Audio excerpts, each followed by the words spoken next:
Everybody. Can we all hear me okay? Good. All right. Um, this is strange. It's good to be here with you though, even in this format.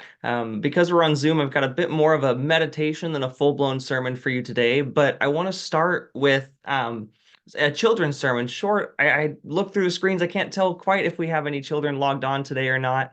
But even if some watch this again in the future, I just wanted to give this quick word. Because in our story, our Old Testament story today, we actually have a child who's in the story. It's the child Samuel. He's just a boy.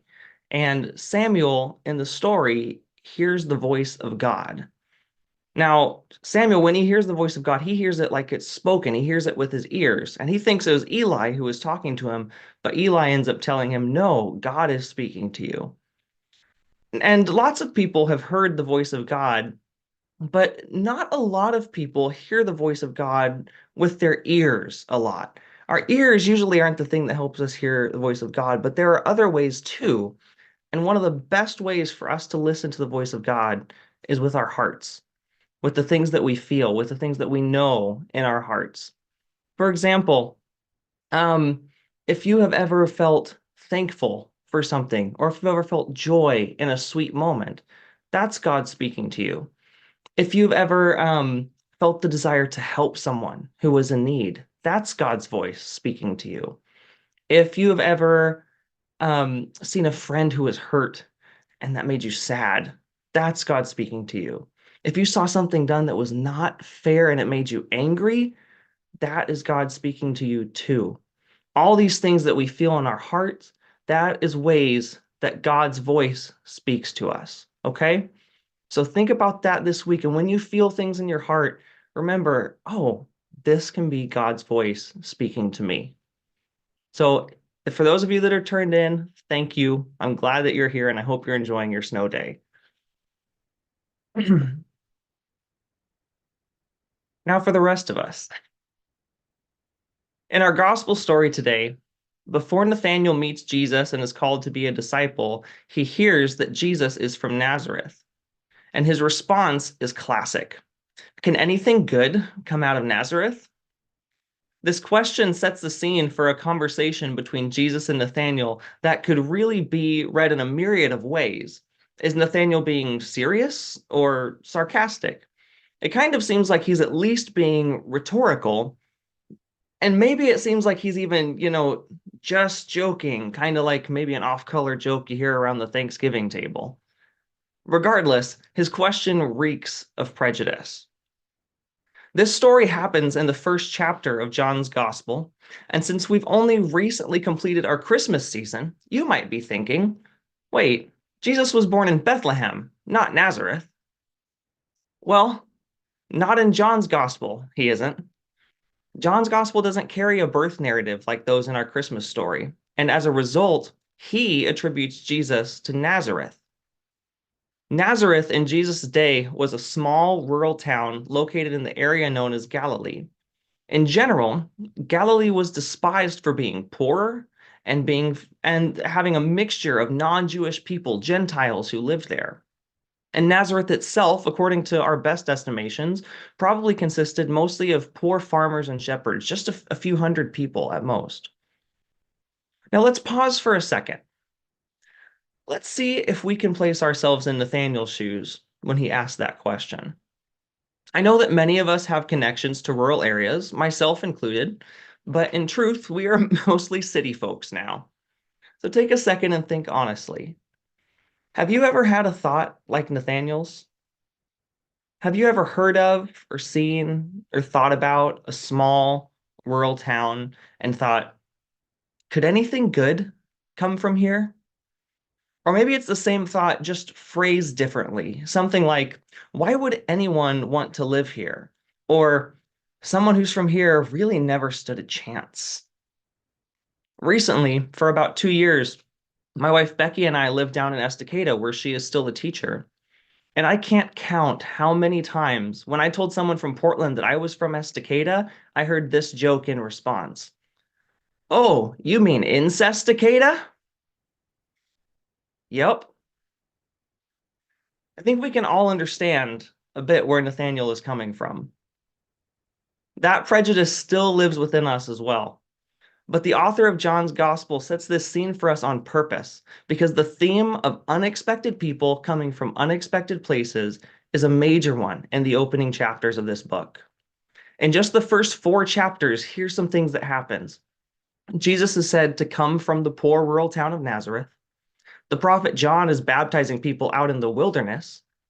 Jesus has a conversation at the well with a woman who's a Samaritan, people who are hated by the Jews. A Pharisee named Nicodemus comes to Jesus as a believer, a Pharisee, and a royal official of the Roman Empire begs Jesus to heal his son. All of that in the first 4 chapters. The author of this gospel is not being subtle. He's making a strong and immediate case that the divine has come into the world in a new way, and it's coming from all the places where we would least expect it. God, in all the places God shouldn't be, in all the places God can't be. This is the fundamental nature of God as shown through Jesus. When my wife Becky and I had recently started dating, I would go and visit her family's church with them from time to time. And to be honest, I didn't really look forward to it.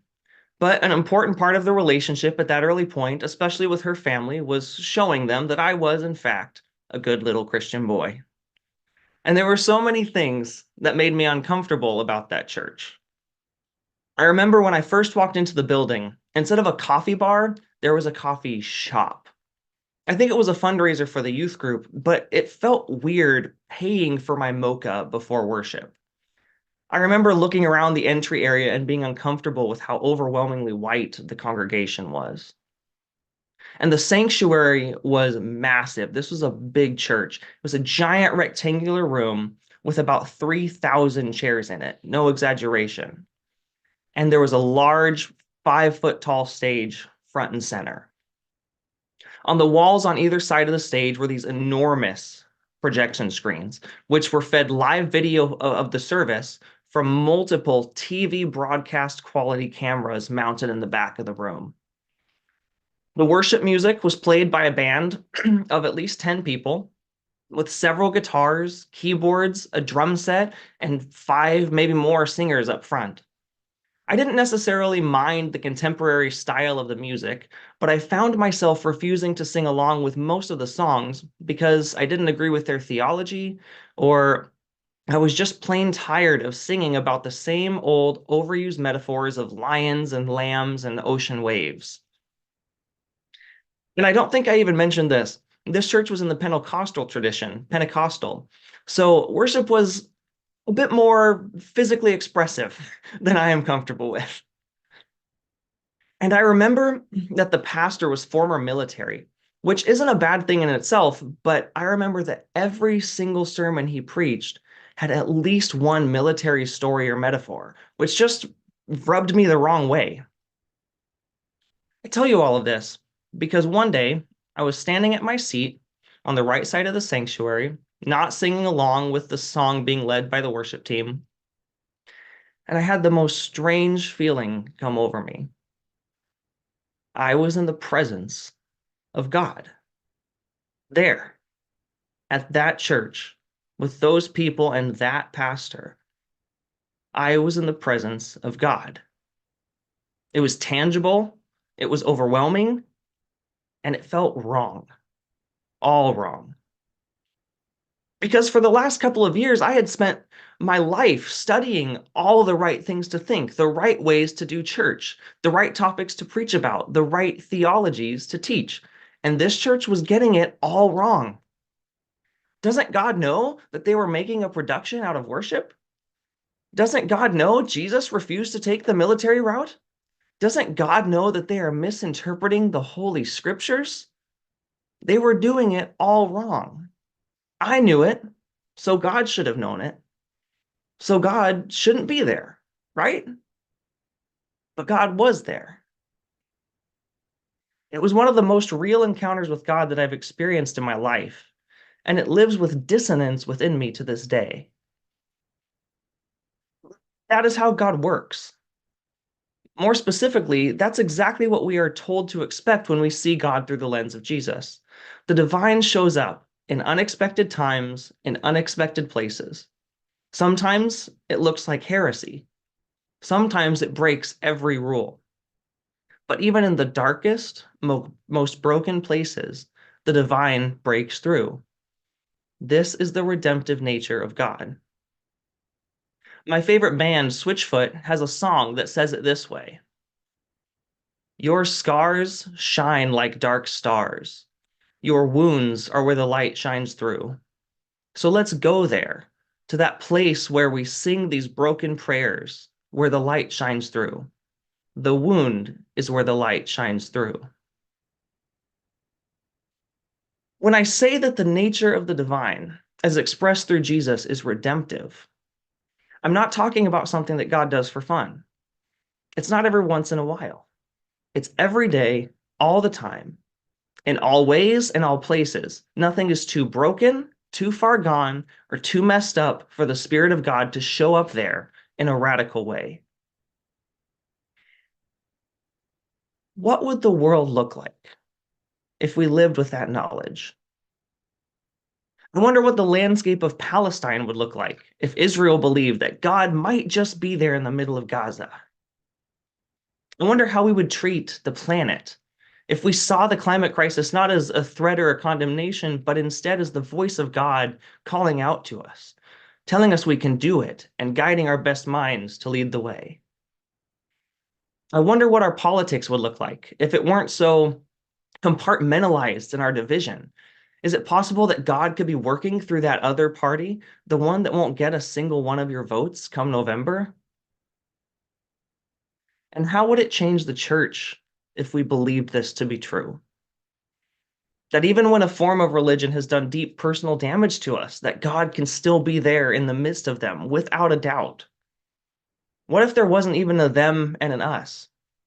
What if we knew that God would be there just the same, with pews or with chairs, with a drum set or an organ, with projector screens or worship folders? No matter what changes, inside our four walls or in the rest of the world, we have a steadfast promise that God will be there. So, wherever you're at and whatever you're doing, you can hear God's voice and you can see God's work that is always there. May we live within the freedom of that promise. Amen.